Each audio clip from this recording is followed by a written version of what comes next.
got so much motherfucking design on right now. Break it down, bring it back, make it clap. I got 3 old thoughts, new guap, where that day. Bitches on my line, and you know they come straight. Hold up, what it not, 45, scope it cash like whoa. How you fucking with these hoes up?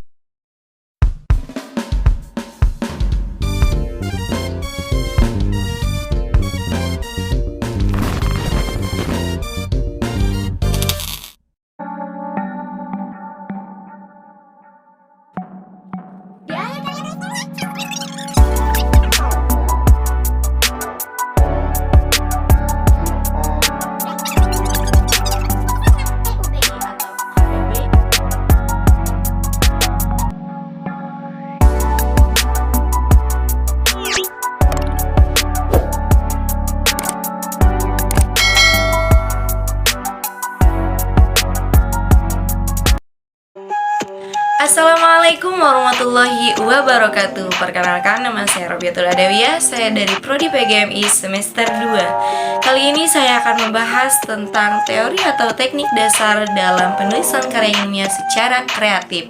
Saksikan videonya. Bye-bye. Setiap orang punya sisi kreativitas yang berbeda-beda. Tapi dalam berkarya, kamu pasti melakukan hal yang sama, yaitu proses kreatif. Karena proses kreatif itu sendiri berkaitan dengan menggali ide. Dalam proses kreatif itu sendiri dan tahapan inilah yang mempengaruhi hasil karyamu. Proses kreatif berarti keleluasan pengembangan ide-ide secara bebas. Jadi bukan hanya sekedar sebatas bagaimana cara melakukan sesuatu aja ya guys. Makanya proses berpikir kreatif itu sendiri ada tahapannya loh. Dan setiap tahapan bisa dilakukan berulang-ulang karena ada yang namanya trial dan error. Apa saja sih tahapan-tahapan dalam proses penulisan karya kreatif ilmiah? Simak ulasannya. Bye-bye. Ciri-ciri karya ilmiah. Yang pertama, logis atau masuk akal. Karena karya tulis ilmiah harus sesuai dengan pemikiran yang ada di akal. Yang kedua, sistematis. Teratur atau membentuk suatu sistem secara utuh, menyeluruh, dan terpadu. Yang ketiga, objektif. Selain karya tulis ilmiah itu juga harus sesuai dengan fakta dan data yang diperoleh dari hasil penelitian yang dilakukan. Yang keempat, menggunakan bahasa yang baku atau formal. Penulisan karya tulis ilmiah harus menggunakan kaidah sesuai dengan PUBI dan menggunakan kata-kata yang sesuai dengan KBBI. Nah, setelah tahu tentang ciri-ciri karya tulis ilmiah, sekarang kita lanjut ke teknik dasar karya tulis ilmiah. Yang pertama, mencari ide atau topik. Untuk mengetahui apa saja yang dapat dibahas dalam karya tulis ilmiah yang ditulis, usahakan topik yang kamu pilih sesuai dengan keahlianmu ya, agar kamu dapat menguasai secara baik tentang topik yang akan kamu bahas nantinya di proses penulisan karya tulis ilmiah. Yang kedua, buatlah judul yang menarik dan unik. Judul yang unik dan menarik dapat menarik peminat pembaca terhadap karya tulis ilmiah loh. Sayang kan kalau karyamu tidak dilirik oleh pembaca hanya saja karena judulnya yang kurang bagus dan menarik. Padahal isi karyamu itu sangat bagus dan inovatif. Gagasan yang kamu bawa juga sangat inovatif, membantu bagi permasalahan yang ada. Judul yang bagus maksimal terdiri dari 20 kata yang berisi tentang solusi, tujuan, dan masalah yang kamu angkat. 3. Mencari informasi dan data yang ada.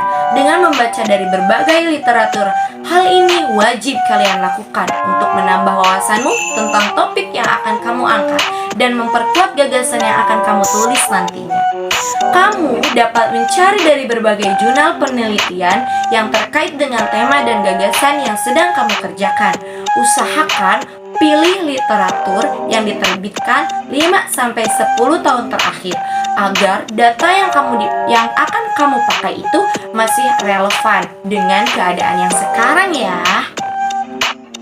Setelah mencari informasi dan data yang sesuai dengan penelitianmu, Selanjutnya, yang keempat, kumpulkan dan olah data yang telah kamu peroleh sesuai dengan metode yang digunakan. Yang kelima, analisis. Lebih lanjut secara objektif pada informasi dan data yang didapatkan dengan analisis yang mendalam berdasarkan dengan teori dan metode yang baku. Dan langkah terakhir adalah menyusun karya tulis ilmiahmu sesuai dengan sistematika yang ada. Di akhir karya tulis ilmiah, selain itu ada beberapa hal yang perlu teman-teman perhatikan saat menyusun karya tulis ilmiah itu loh. Yang pertama, kata, ejaan, dan tanda baca yang digunakan dalam penulisan. Pastikan ketika hal tersebut sesuai dengan PUBI atau KBBI ya. Yang kedua, hindarilah plagiarisme terhadap sumber bacaan-bacaan yang ada, terutama literatur yang ada yang kamu gunakan sebagai pendukung terhadap karya tulis ilmiahmu. Solusi yang dapat kamu lakukan adalah dengan cara memparafrase kalimat yang kamu kutip dari sumber bacaan lain. Jadi, itu ya teman-teman, teknik dasar penulisan karya ilmiah yang harus kita pahami agar kita dapat menulis karya ilmiah dengan baik dan benar. Nah, itulah penjelasan materi yang sekarang ya teman-teman. Jangan lupa tetap semangat belajar dan berkarya. Sampai jumpa di video selanjutnya. Assalamualaikum warahmatullahi wabarakatuh.